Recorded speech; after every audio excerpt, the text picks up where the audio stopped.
hey, if you look up Jem's Art Studio, they have this beautiful Ukrainian sunflower. It's absolutely worth checking out. All the profits are going to go to help Ukrainian charity, so please check it out. It'll be great.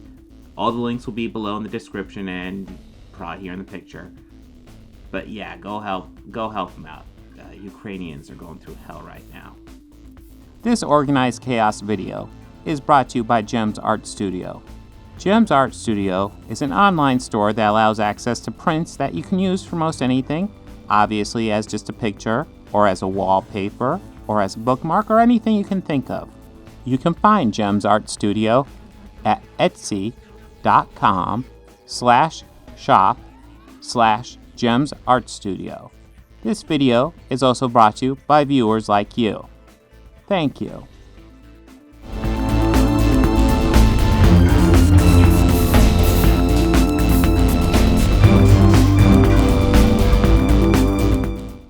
Hello again.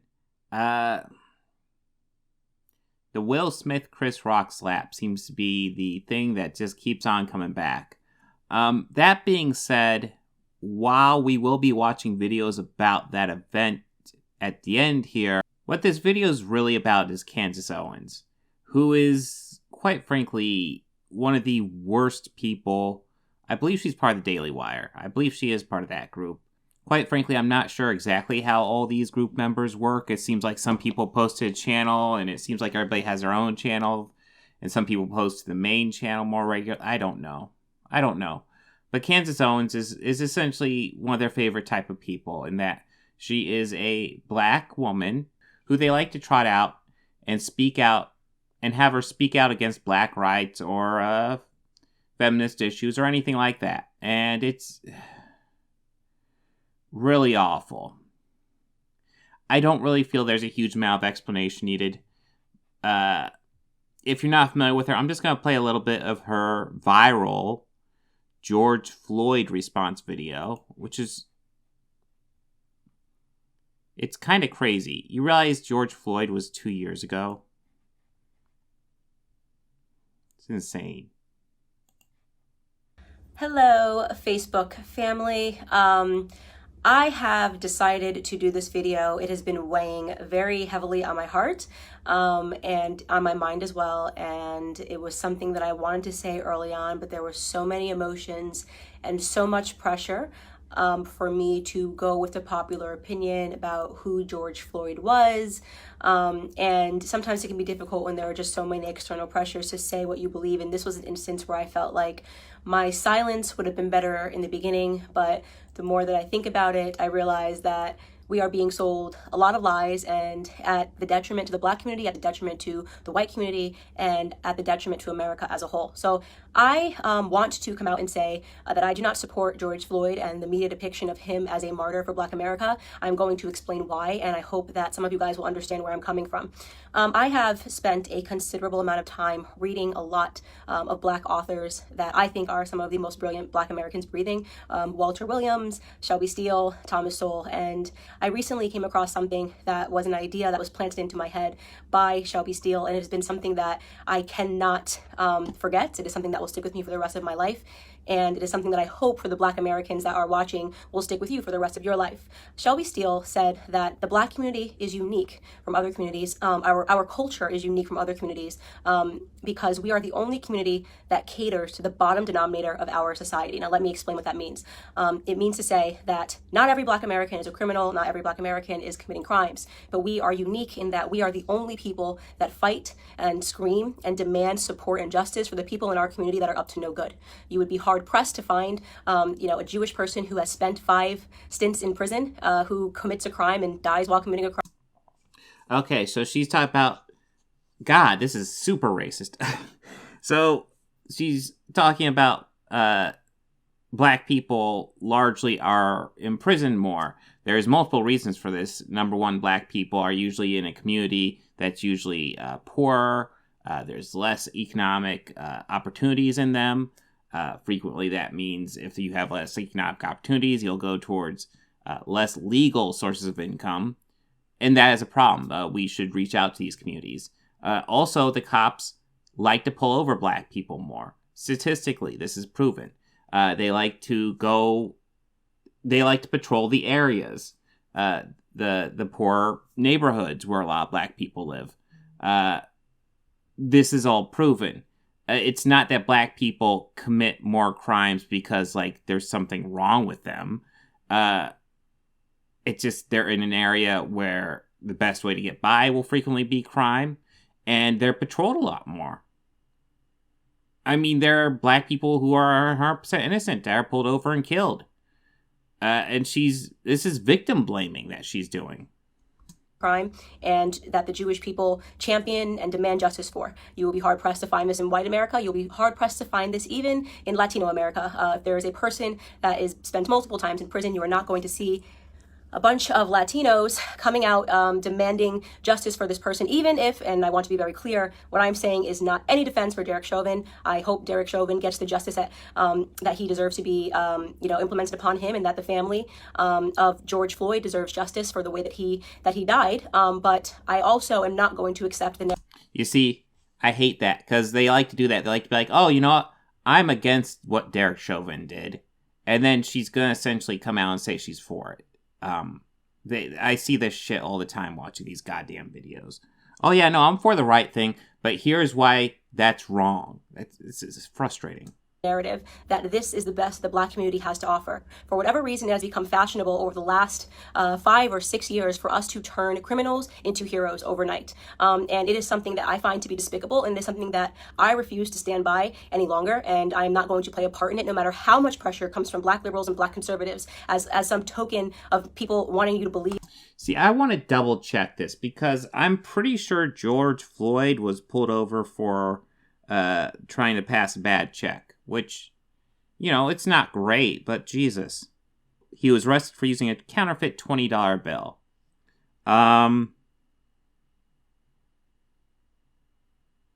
Jesus Christ.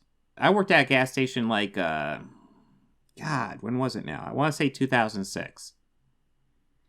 And I remember when someone was trying to pass a fake 20 to me, I just told him I couldn't take it. And I assumed they were making it up, but they came up with some sort of excuse. Oh my God, my so-and-so gave this to me. I can't believe they gave me a fake bill. And yeah, it happens. Nobody deserves to die for that shit. Nobody. That this is the only way you can be black, is you have to say this was wrong, and that this person was amazing. I won't do that. George Floyd was not an amazing person. And as soon as this... Nobody's saying he was amazing. But... he didn't deserve to die. That's the issue. He died for having a counterfeit $20 bill. He died for that. This video hit the internet. I did just basic searches. Everyone jumped on it and was looking at the police officer, and everyone agrees that the police officer was wrong, and the police officer has been arrested. So that is not the reason I'm not discussing that, is because that is not something that has been misconstrued in the media. He has been turned into the devil that he is, and there is no reason for us to harp on that any longer, because white Americans are not uplifting. So why are you even talking about this? You're for arresting the police officer that killed him. So why are we even talking about this, Kansas? Derek Chauvin as a victim, or pretending that he's an amazing human being. But George Floyd is being uplifted as an amazing human being. For those of you who have not yet seen the clips and did not pursue or... I don't recall him... Oh, great face, by the way. I don't recall him being uplifted as an amazing human being. He was just a man who didn't deserve to die. That's the thing. There's lots of black people like George Floyd, Breonna Taylor, Ahmaud Arbery. God, I could go on and on. There's a list of these people who don't deserve to die. And that's what George Floyd really galvanized. People to realize, Jesus Christ, just keeps on fucking happening. Wait for more clips to come out. First and foremost, George Floyd at the time of his arrest was high on fentanyl, and he was high on methamphetamine. So does he deserve to die for that? This came back in both of his autopsy reports. If you pursue the 911 transcript, you can see the person describing somebody who is out of their mind high, and which is what made the person fearful, because he tried to use a bill that I guess was a fake bill to purchase something, and then he was outside acting weird, and they, in their police call, said that this person was obviously distorted on drugs. When he is put into handcuffs and is put against the wall, a baggie of what looks to be like cocaine or it's white. It's a white baggie that he drops onto the floor that that you can see in an image. If you look up the clip, the media is refusing to circulate it. You can find it on Twitter. If you use DuckDuckGo and look up George Floyd baggie, you can watch the clip yourself with your own eyes. Oh my God. So, like, even if I were to look this up, I don't even think it's worth looking up, because it could mean anything. Even if it was fucking cocaine, so what? Does he deserve to die? Is that your argument? Oh, he had cocaine, therefore he deserves to die. He had drugs on him at the time of his arrest. Now. So what? Barring all of that, nobody thinks that he should have died during this arrest, but what I find despicable to be is that everyone is pretending that this man lived a heroic lifestyle when he didn't. And Who? Who pretended that, Candace? Give me some names. Who pretended that George Floyd was a saint? He was just a dude that didn't deserve to die. Like lots of people, no one's a saint. Very few of us deserve to die. And I want to talk about what his lifestyle was leading up to this moment and why I refuse to accept the narrative that this person is a martyr or should be lifted up in the Black community and that we should be buying t-shirts with his name on it, okay? So here we have first and... This is a long-ass video. It's clear what she's doing. She is trying to, like, she's making up this fake fucking narrative that everybody said George Floyd was a saint. When in reality, it was just a breaking point. Society was at a rough patch. We were just starting COVID. We weren't used to it. It was this new time in society. It was weird. And we were really getting hit with the news. We had a lot less entertainment going on during then. So we were getting hit with the news, and we were just getting hit with, hey, this black person died and didn't deserve to die. Hey, this black person died and didn't deserve to die. Hey, this black person died and didn't deserve to die. And George Floyd was just kind of the tipping point. Just like, Jesus fucking Christ, cops, stop fucking killing people. It was that simple. No one said he was a saint. No one's a saint. Anyways, we're not going to go too far into this fucking victim blaming thing, because I thought the actual content we'd go into would be more fun. Her thoughts on the slap. She did 2 videos here. Let's check these out.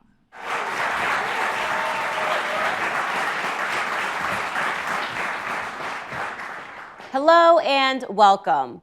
Today I feel like we have no choice but to discuss the slap heard around the world.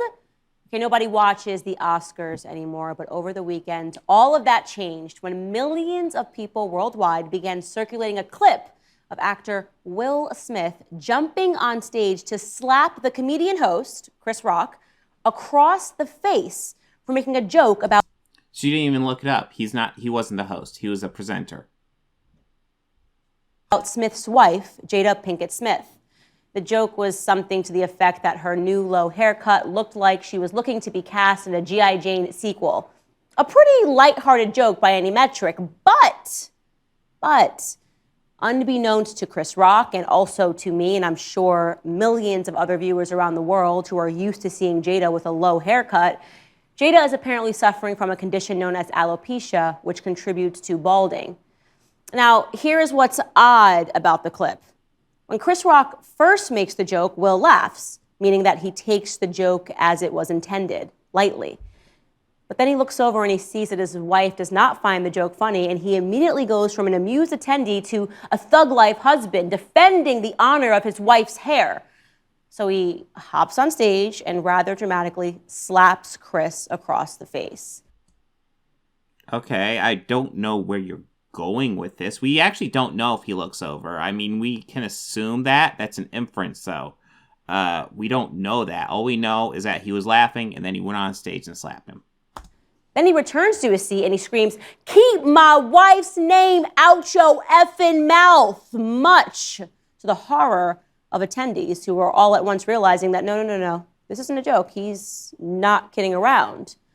The internet was understandably outraged by the act of violence, and making things more awkward, Will Smith subsequently won his first Oscar for his performance in the film King Richard.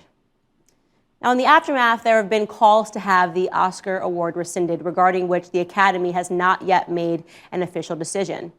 There have also, of course, been countless internet jokes and memes made at his and Chris Rock's expense. Jesse Waters of Fox News probably said it best when he offered that this is the first time that we have seen the media actually cover black-on-black crime. But through all of these jokes and the rampant commentary that's being offered, there is a conversation that is being neglected. a truer assessment of what we observed on that Oscars stage. For the first time, we saw the real Will Smith. Not a Fresh Prince, not a survivor of a zombie apocalypse in I Am Legend, not a crime-fighting cop in the movie Bad Boys or the Hancock superhero, but the real Will Smith. Is that necessarily true? I don't think that's true. We all have, like, breaking points and moments where we do things that we're not proud of. Is that truly the real world? I wouldn't think that's the real Will Smith. It's contrary to everything else we've seen, and he's lived a very public life. And yeah, it's been very, like, manicured, meticulously. It's weird. But, yeah, I think we won't have seen a lot more of this if that was the real Will Smith. This won't be the first sign. He's been in the public limelight since what? Fresh Prince was like, what, 91, 92? Like, 2001, 30 years, 30 fucking years. An incredibly broken man and the residual product of a directionless society that is filled with them. The kind of society that produces men that look to their more domineering wives with their tails planted firmly between their legs. Oh my God, is this going to be some weird MRA shit? Oh my God. What the fuck? What? For instruction on what and who they ought to be in every room. The truth is that off the big screen, Will Smith has been spiritually annihilated by his wife. Source? Oh my God. Wow. Wow. Holy shit. Don't forget, it was Jada Pinkett Smith who openly shared with the world how she cheated on her husband, remember? And with who? Her son's friend. Yeah. Jada carried out an extramarital affair with a young man who was at first friends with her son. Then she dragged her puppy dog husband out onto the world. Oh, wait. I thought they had an open marriage. I thought they both, had slept around on each other. Let's... BuzzFeed, I wish I had a better source. Will Smith confirmed he and Jada Pinkett Smith have an open relationship, have admitted she's never believed in a conventional marriage. A year on from that entanglement drama.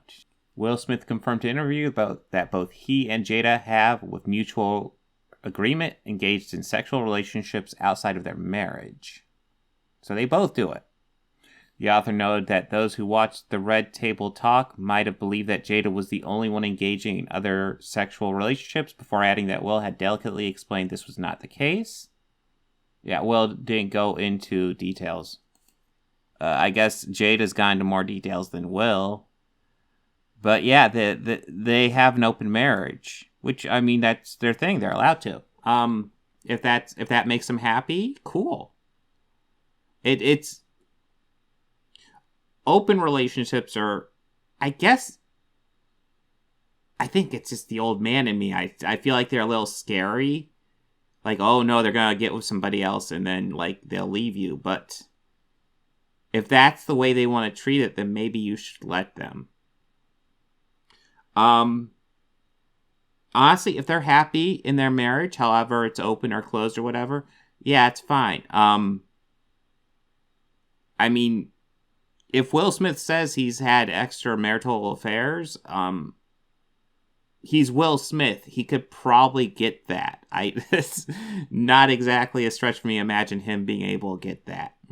Stage and told the public while making him sit through it, listen to it, and agree that she had the right to do what she did.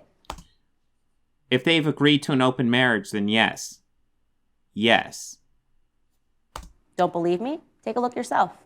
During that time, launched into an interaction with August. What do you feel like you were looking for? I just wanted to feel good. It had been so long since I felt good. Right. I feel like that husband, I'm with you at the press conference. I'm that husband, now I gotta be with you at the press conference while you tell the world about your transgressions. Well, Like, I love my baby. I'm gonna stand by my baby no matter what. Well, you know, I definitely understand why it would look that way or feel that way, but I actually don't look at it as a transgression at all. The takeaway from this interview was that Well, if they have an open marriage, then it's not really a transgression. they together represented some newer, more progressive form of what it means to be in a marriage, which is to say, not being in a real marriage at all.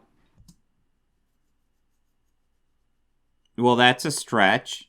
This is some really conservative shit. Just, if a marriage is only a marriage if you're monogamous, not true. No. Will Smith today is someone who should be pitied, not prosecuted in a... Oh my god. Oh my god. Poor fucking Will Smith. Poor fucking Will Smith. He's in a marriage where his wife lets him, you know, bang whoever he wants. Poor fucking guy. courtroom or even persecuted in the public eye, but pitied by every person who has the clarity to see how our society, as sponsored by the perversion of these Hollywood types, is falling apart. Will Smith is what Jordan Peterson cautions against. He's nothing more than a casualty in the great war against masculinity. Jesus Christ, this... Oh my God, she's just doing these huge fucking leaps. They could just have an open marriage like they said they have. Have you thought about that one? G.I. Jane, by the way, for those of you who haven't seen the 1997 movie, tells the story of a woman being integrated into the all-male space of the United States military. It is the inspired tale of the loss of one woman's femininity to meet the grueling physical demands of the more masculine environment that she finds herself in. And so, though perhaps not the punchline that Chris Rock had intended, I have to agree that yes, Jada Pinkett would be the perfect individual to play that role in the remake. And not because of her hair, obviously, but because of her success in stripping her husband of any trace understanding of what it means to be a real man. Wow. Wow. Jesus Christ. Oh my God, she's insane. Holy shit. And let me tell you, Will, it isn't slapping a man across the face because your wife tells you to. I'm sorry to say that real manhood is not won on a stage at the Oscars with a meaningless trophy. Rather, real manhood begins and ends in your own household. It starts with the first step of being able to accurately identify what a good man, what a good woman, and what a good, meaningful relationship even is. And with that, we wish you luck, Will, on your real-life pursuit of happiness. Oh my God, that went completely...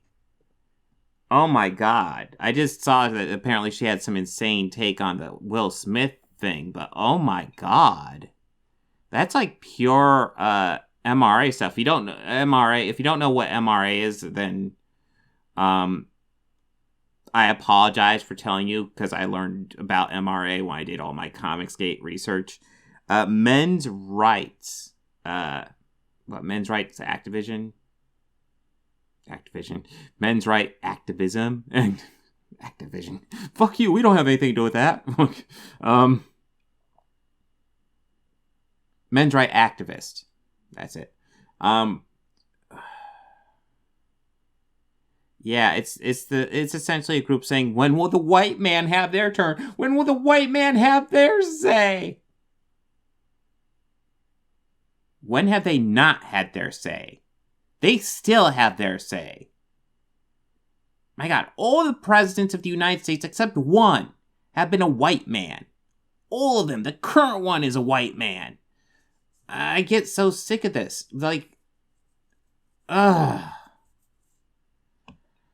just because, like, gay people or people of color occasionally now get a prominent position doesn't mean white men still don't have all the power, because they fucking do.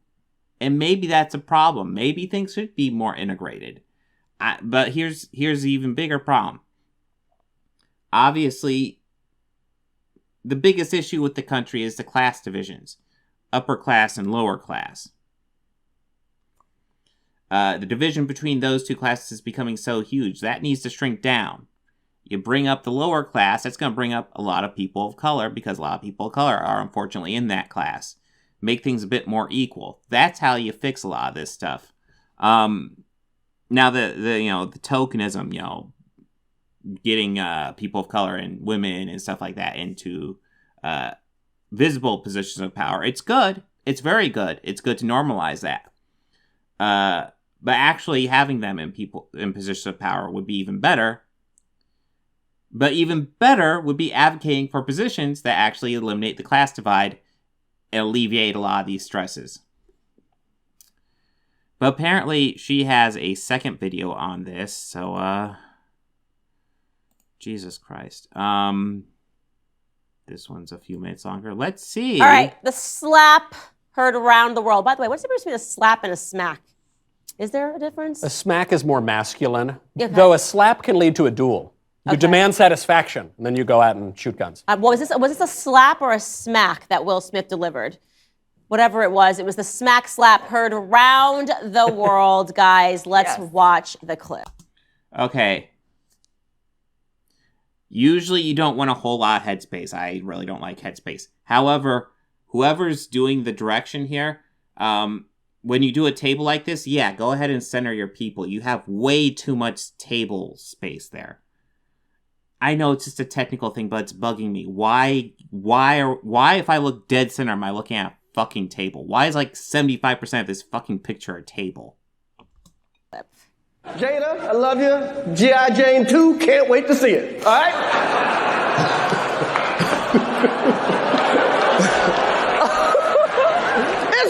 That was a nice one. Okay. I'm out here. Richard.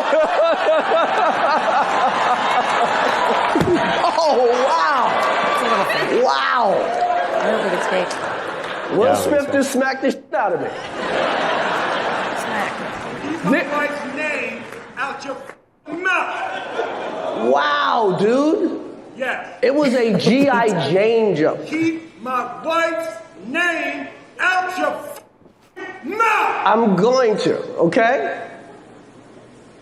Okay. Yeah, you can tell it's real. Wow. I think even he thought it was greatest night in the history of television. Okay. Yeah. Okay. I would just first like to offer just the decorum of Chris Rock in this. I promise you, I would be taken away in handcuffs. I promise you, if I was hosting a show and someone just kept on smacking, how he kept this together. Okay, this came out like a couple days later. She still hasn't looked up that Chris Rock was not hosting the Oscars. He was just presenting that one award. I guess you could say he was hosting that one award, but he was not the host. He was a presenter. And just adjusted himself and kept going forward. I mean, that is peak class and professionalism, and it should be honored. I do also want to say that a lot of people thought this clip was fake. I think genuinely his reaction was so shocking that Chris Rock thought maybe he was joking with the smack. And then when he got back and started screaming at him, he realized this is real. He's actually reacting violently to. My God, there's so much table. God, I don't know if I can quickly analyze this. I'm so stuck on this fucking table. To a G.I. Jane joke. Right. What type of budget does the Daily Wire have? Was that one guy in the Dim Tool video saying that they get like $10 million a month? And this is $10 million a month right here? Fucking 75% of fucking table in your shot? They should probably lower it a bit. I need to get more table, and I need to see where the table touches the floor to properly understand the geography of this room. And you're right, because watching it this way is not the way that you see it on any social media or any platforms. You can't find that. That makes you see how real it looks like it is. But the joke, I mean, honestly, these are the people that make fun of conservatives all day long, say the most demeaning and horrible things about us. And I understand she has alopecia. Oh, please don't turn this into another victim complex one. I'm so sick of the conservative victim complex shit. And that's rough. I know people with alopecia. But the joke, in Hollywood terms, was like a 1 out of 10. But did you know she had alopecia? Because I did not know she had alopecia. No one knew it. Unless you're in and watching her Red Table Talk, I guess, if you're very into entertainment, that might have been like a known fact. But I had no idea.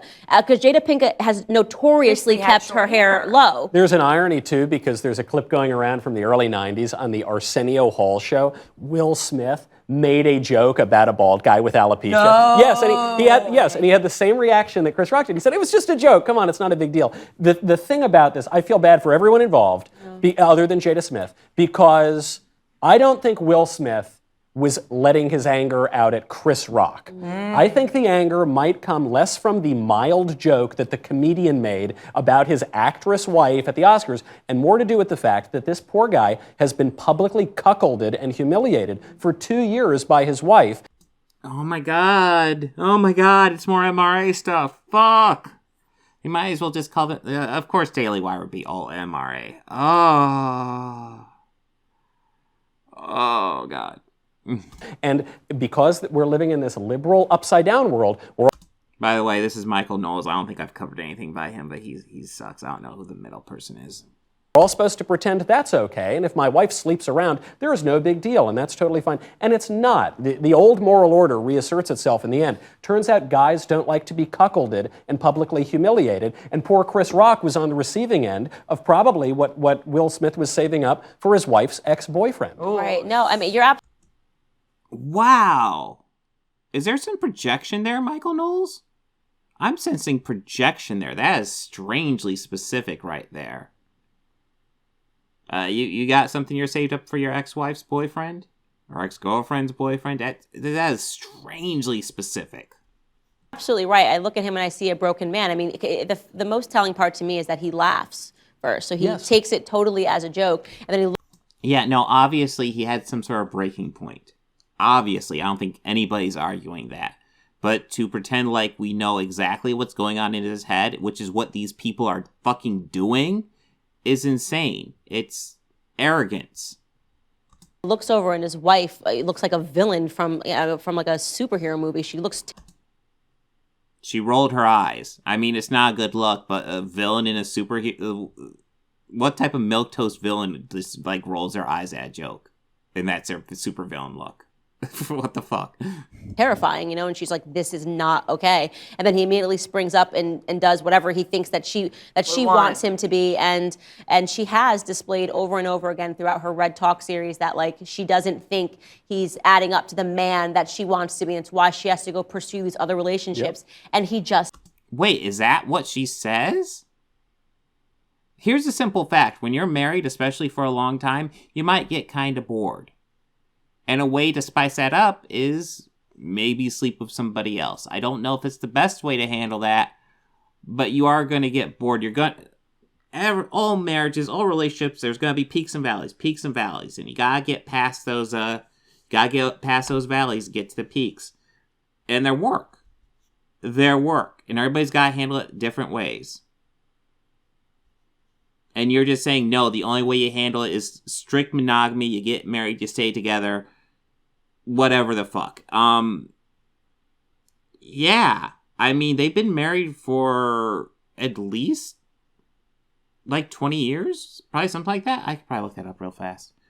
Walked down the aisle in 1997, so they have been married for 25 years now? Yeah, 25 years. So... that's a long marriage. They've had lots of peaks and valleys. They have to deal with it in their own way. And who are we to judge them for how they want to deal with it? Takes it. And so you're so right to point out that this is really about a broken man. I feel sad.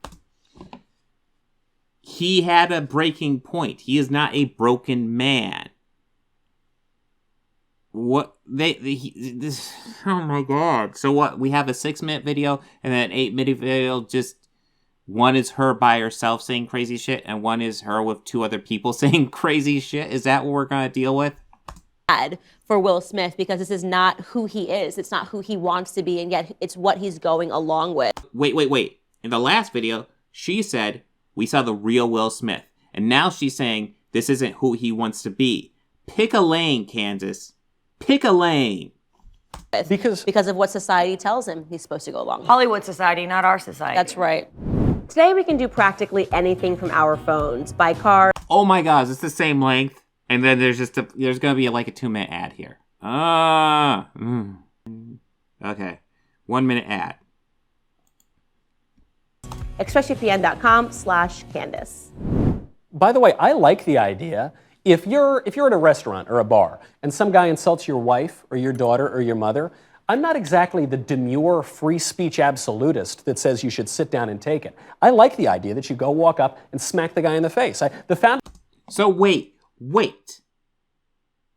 Is he smacking him in the face because he should smack him in the face because it's the right thing to do? Or is he smacking him in the face because he's a broken man? You guys need to pick your fucking narratives.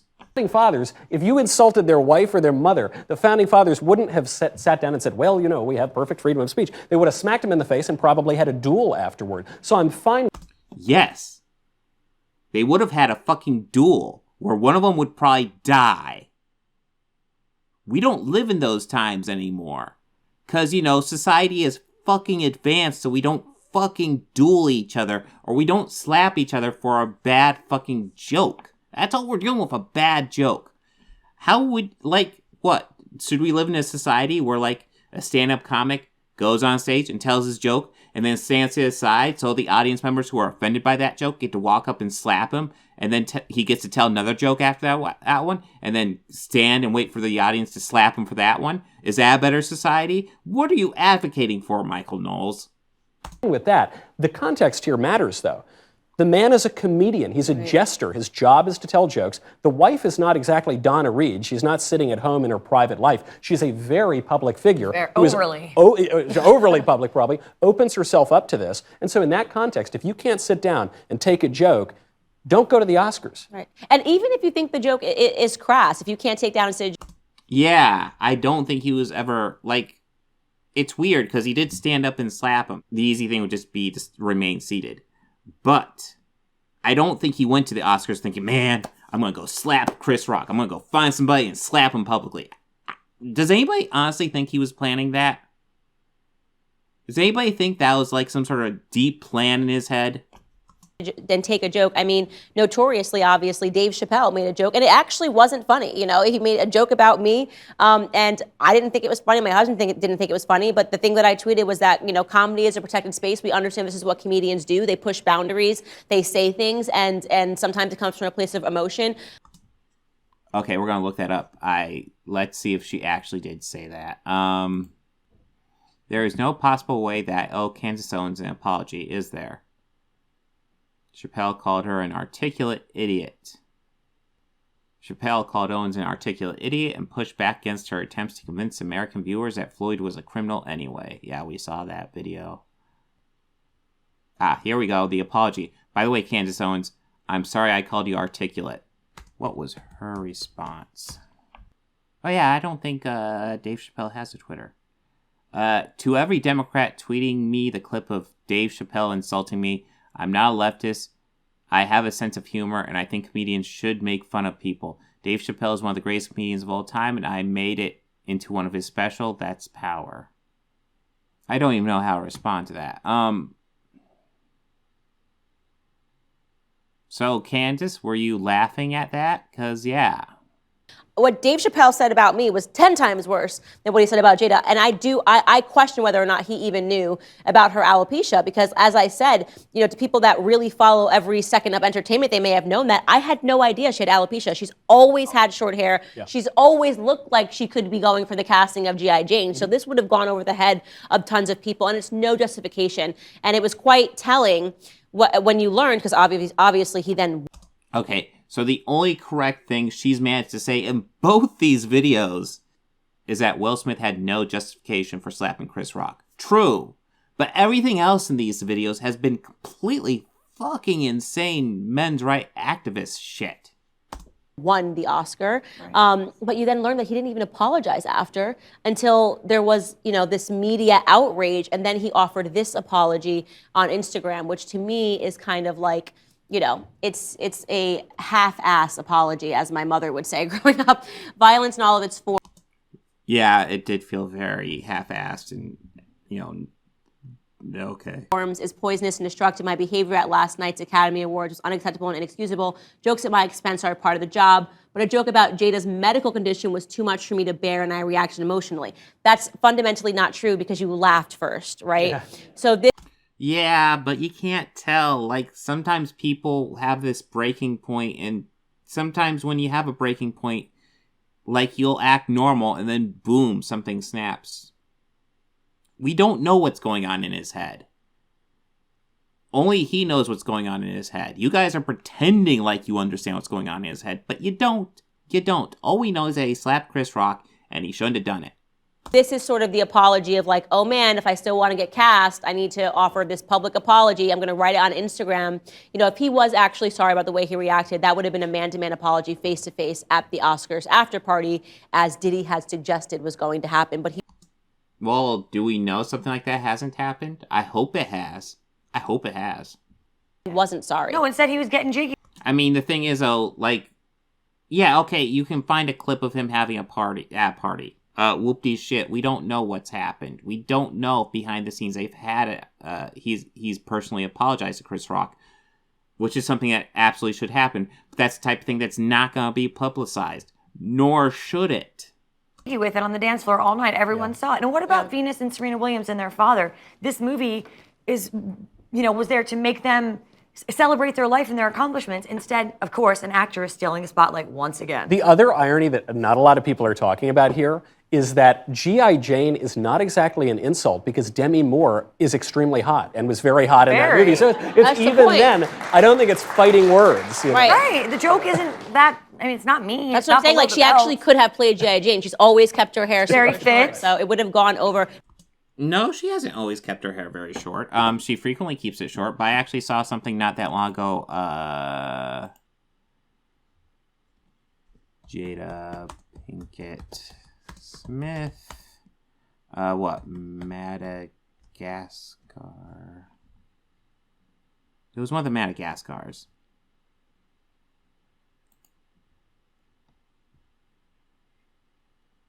Yeah, now, is she wearing a wig or something? I don't know. But yeah, for this movie, she had very long hair, at least in the publicity stuff. She hasn't always kept it very short. Of course, she didn't even research this stuff. Like I said, she's talking like Chris Rock hosted the fucking Oscars, and he didn't. Now we all know that she has alopecia, but I think that it would have gone over everyone's head had he have not made such a big deal out of it. And again, that was just to defend himself. Dinner time is special for me and my... Oh my God, there's a second commercial? Is there anything... This is the end, right? Oh, God. Jesus Christ, that was insane. I don't even know what to say. To just, assume you know exactly what's going on in Will Smith and Jada Pinkett Smith's head and be like, oh yeah, this is what's going on. He's being cucked by her. You don't know that. You don't know that. You are just throwing shit to the wind. Here's another theory. It might have nothing to do with Jada. It might be because lots of people have publicly online told jokes about Will Smith and his wife, mainly his wife, fucking other guys. And that has been very public online. Do you think he doesn't see any of that? I bet you he sees quite a bit of it. Probably not most of it, but a lot of it. And it probably doesn't make him happy. And it just... it's one of those things where it's like, a little bit, you get a little bit, it's fine. And then you reach this fucking breaking point. And that joke might have just been it. And it was nothing. It was meaningless. It didn't mean anything. But it was that breaking point. It might have had nothing to do with Jada. It might be he's 100% happy with Jada. We don't know.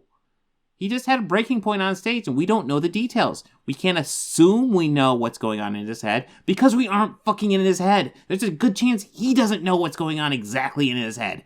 Brains are fucking weird. God, these people are insane and insufferable. Yeah, that's Candace Owens. She is quite possibly the worst, and I agree with Dave Chappelle. Candace Owens, that rotten bitch. She's the worst. I can't think of a worse way to make money. She's the most articulate idiot I've ever seen in my fucking life. She's so articulate, she can tell you how fucking stupid she is precisely. And she told George Floyd's rap record on the internet. Oh, he was this, he did that, and he's a drug addict, and he's not a hero. And why does the black community make him a hero? Why do you choose him as a hero? We didn't choose him, you did. They killed him, and that wasn't right, so he's the guy.